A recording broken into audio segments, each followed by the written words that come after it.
रामकृष्ण हरी नर्मदे हर. मिठी तलाईनंतर जेव्हा आपण एक साल या गावामध्ये येतो तेव्हा आपल्याला अप्सरेश्वर ऐतिहासिक शिवलिंग लागतं. अप्सरेश्वर महादेव मंदिर या ठिकाणी आहे.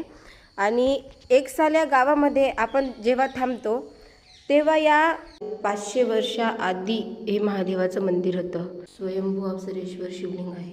500 वर्ष अगोदर 5 अप्सरांनी शिवलिंगाची तपश्चर्या केली आणि प्रसन्न करून घेतलं महादेवाला. आणि प्रसन्न करून घेतल्यानंतर महादेव या ठिकाणी स्वयंभू शिवलिंग म्हणून प्रकट झालेले.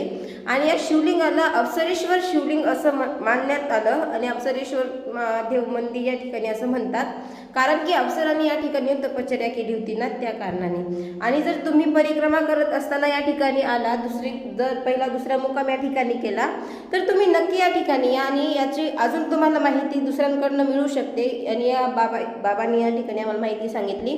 तुम्हाला याच्यापेक्षा अजून चांगली माहिती मिळू शकते. या ठिकाणी आल्यानंतर शिवलिंगाचं दर्शनही घ्या, माहिती पण घ्या. आणि आल्यानंतर या ठिकाणी तुम्ही थांबा. नर्मदे हर.